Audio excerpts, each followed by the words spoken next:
Good morning, guys. On day 8 on the Via Gebennensis, the halfway point today. Of course, I woke up out here in this small bed and breakfast in the middle of the countryside.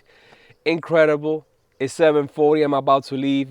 Breakfast was at 7, and what a spread it was. They had everything from cheese to mini chocolatines, of course, yogurt, bread. You know how it goes out here when it comes to the breakfast in France. Today we have a 23-kilometer day. We're gonna see the lake today. We're not walking next to it, but we're gonna see it from the mountain right next to that.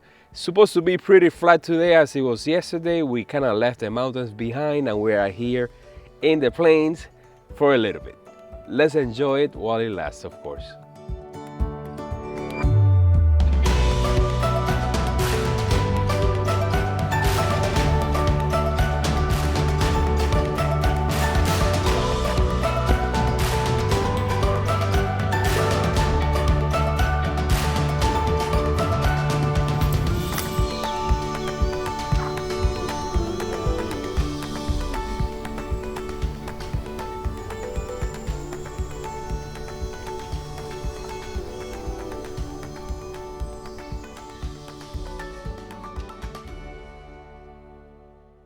This is the small village of Belancon, 4 kilometers after the place where I stayed. I was kind of like a kilometer away from the Camino.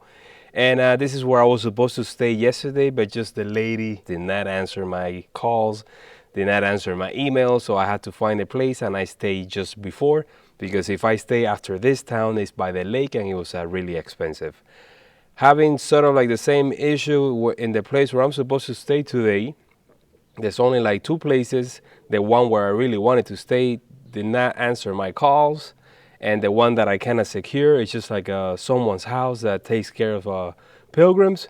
So I don't really know what to expect. I don't even know if they have food in the house. The town, I don't see any restaurants. So I'm really hoping that I have everything that I need once I get there. Also, since it's somebody's house, it's not a business, I don't know at what time the check-in is, if it's a retired couple or if it's somebody that has a job and I have to show up at 6 p.m. Who knows? We'll figure it out as we go. Very cool church back here. It was open. I managed to go in. No stamps, but we'll see. Let's head over to that lake now.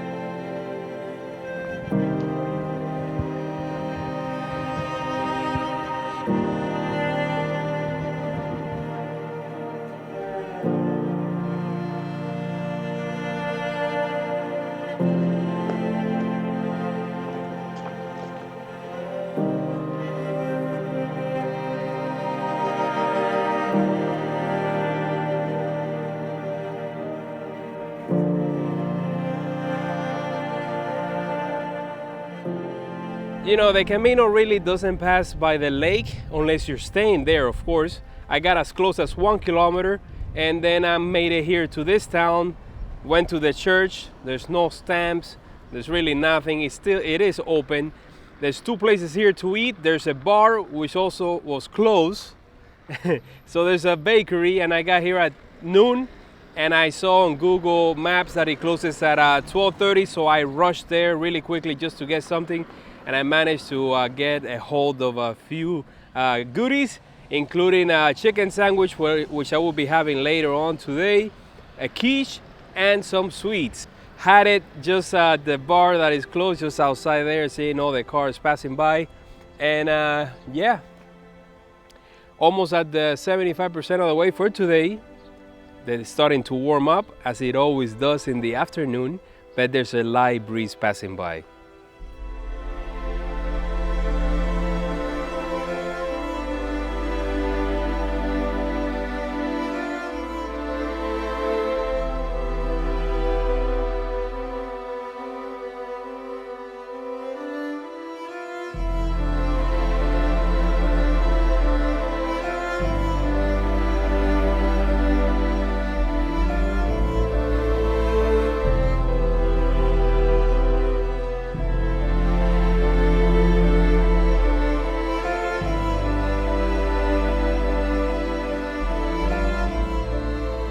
almost 27 kilometers. That's how much I walked today. And the last push to Grand Lemps, where I am right now, was going over a mountain, of course, at the end of the stage. And then when I was making my way down, I got to a split and I saw an alternative route. And I'm like, why would there be an alternative route that's a kilometer longer just to get into town? And of course, that last stretch was just a steep decline through some of the most rocky terrain that I've seen so far. I think it kind of reminded me of the day getting into Conch, if you remember that vlog. Then I made it to this town. Of course, it is Sunday, so everything is closed. There's so many places here that I could go and have a bite to eat, but they're all closed. And the place where I'm staying is just like a private accommodation that takes care of pilgrims. As it turns out, we're 4 in total. I wasn't expecting that. So now the number goes from 9 to 13 pilgrims that I've seen so far. It is the halfway point of the day, and let's just do a quick recap of the entire trip. I started, of course, 8 days ago in Geneva. I'm making my way to Lemps and Valais, and I wasn't expecting this walk to be just like walking through the countryside. It sort of reminded me, or reminds me, of the section of the Via Francigena in the north of France.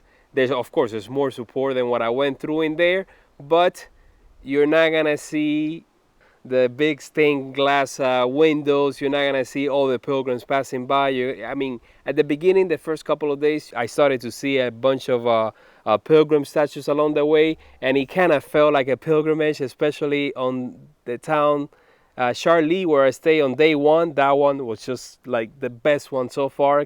They even had that projection on the floor of the scallop shell, but then after that, slowly it's been kind of like losing its magic in a way. Once I left the mountains behind and I left all the campgrounds behind, now I'm just in agricultural fields. I got to see the lake today, and we'll see what the Camino is going to bring in the days ahead. It's going to be flat. I mean, today wasn't really flat, but you know, going up and down over the hills until the last section, getting into Lemps and Valais. So yes, staying in this house that has rabbits in the backyard. It also has a pool, and I'm gonna be having a communal pilgrim meal in just a few. So I guess I'll see you guys right after I have my dinner.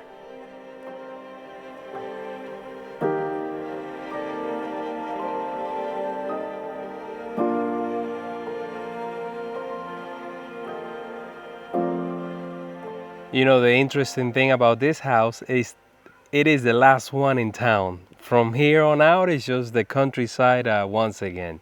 Just had the dinner, the communal dinner with the other pilgrims, 2 ladies from Switzerland, not a lick of English on the table, so I just sat there listening to the French people speak, of course. It was all vegetables except for the pâté, so it was delicious. I had a few rounds and just water, and close it off with a little bit of sweet, just fruit with yogurt. So yes, tomorrow is gonna be a 15-kilometer day. I think it's like the shortest day, if it's 15, of the entire trip, of course. And they had 2 guidebooks, which I was just going through, and it seems like towards the end of the trip, it starts to get better once again. That was a plate. So yeah, see you guys tomorrow at 7 for breakfast.